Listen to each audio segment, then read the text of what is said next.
The Audi TT has proven a bit difficult to take seriously as a proper sports car these last couple of decades, for all sorts of reasons. Because it's only little, because it's predominantly front-wheel drive, because it was originally built on a hatchback platform, but most of all because it's a car mainly for people who would choose style over sporting substance. It's just a bit easy to be dismissive about. Not so easy though, when the TT in question is the one you can hear roaring away behind me. It's the new TT RS. Now this car has made waves in the affordable sports car market because it's come in with a near 400 horsepower 5-cylinder engine and acceleration claims of 0 to 62 miles an hour in just 3.7 seconds, which is faster than most Porsche 911s, never mind a 718 Cayman. So just how seriously should we take it? Well, let's find out. We've come along to Oulton Park, where the good people here have let us loose on their excellent tarmac rally stage, and we've brought along a couple of the TT RS's nearest and not so dearest rivals, to keep it honest. The first is the owner of this year's most trick four-wheel drive system, the Ford Focus RS, and the second is the 376 horsepower Mercedes-A45 AMG. So why no sports car rivals today? Well, because you wouldn't really expect a rear-wheel drive Porsche 718 or an Alfa 4C to be able to live with a hot four-wheel drive Audi on this sort of low grip tarmac surface. But second, to me, four-wheel drive, all-weather, any occasion performance cars have become a market niche in their own right now.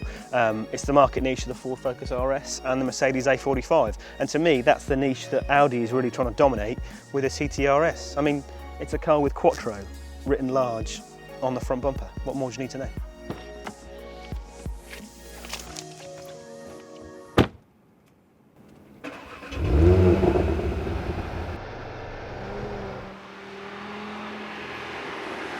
So we've been at Oulton for a few hours now. I've already had a chance to do plenty of driving in the Ford and the AMG and to set some lap times and to get well used to this rally stage. It's an interesting, really interesting stretch of circuit. It's only 0.7 of a mile long, but the surface is sort of more like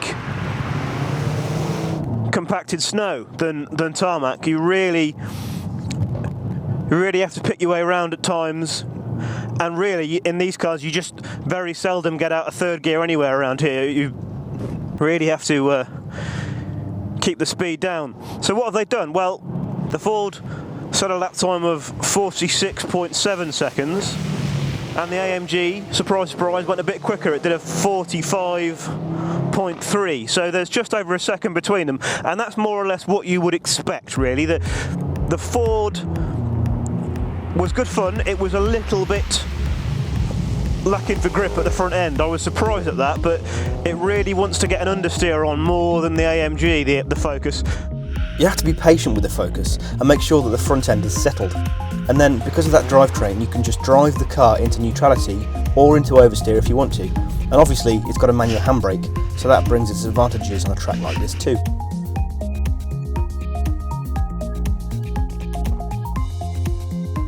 The AMG, to be honest, felt at least a second quicker from behind the wheel. It was rolling a little bit more, but ultimately it felt more precise. It was developing more grip. And the AMG is a car you really drive on its nose. Our test car's got the optional slippy front diff, and it brings a real benefit to the handling because you can go into corners more quickly in the AMG and then work that front end, balance the car on the brakes, and ultimately have the car pointing in the direction that you want it to go before you come back on the power. And where does this Audi fit in, you may be wondering? Well, it certainly feels like the more natural athlete here. It is lower, it is more direct on the steering, it is developing plenty of grip. When it takes attitude, as you can see, it does it pretty quickly. But the four-wheel drive system is only really giving me traction and stability. It's not giving me an option to adjust the handling much like the Ford's does. It's funny though, I'm not sure this thing is actually developing an awful lot more grip than the AMG. It goes from grip to slip quite suddenly. Right, so we'll come around this last corner here and try to make this our timed lap. Here we go.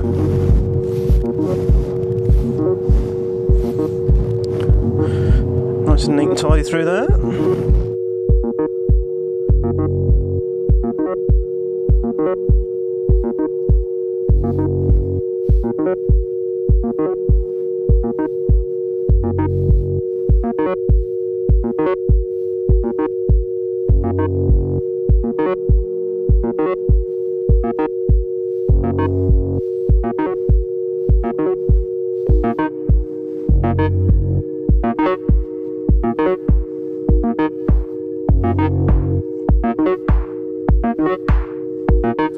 Right, come on, over the line we go.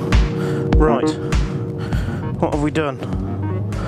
Oh, 45.5, so that's actually slower, 2/10 slower than the AMG, just over a second quicker than the Ford, and that doesn't surprise me. It feels like it belongs in between the two, this car.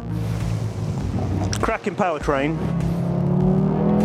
If the chassis was on the same level, it would certainly be quicker, but it's just not giving you as much back. There isn't the same information coming through the steering. You don't have the confidence, and on a surface like this, confidence really is everything. Whereas with the AMG, you get to a point and it feels like it's working really well. You're working the chassis really well, you're getting exactly as much slip angle as you want, exactly where you want it. You're at sort of 9.5 tenths and you don't feel like you can make it go any faster. With the Audi, you're sort of guessing. You're thinking, maybe you could go a bit quicker, and then before you know it, you're pointing the wrong way. So would I spend my £51,000 on this car? I probably wouldn't. On the road, it's a really impressive thing, this car. But the most impressive thing it does is it just makes the business of going fast preposterously easy. It could afford to be more difficult to drive, I think, if it made it a bit more interesting and engaging. Yeah, I think my money would go on the A45. Or if it was really my money, I'd probably save another 10 grand and buy the Ford. And then come somewhere like this. You've got to come somewhere like this. It's brilliant.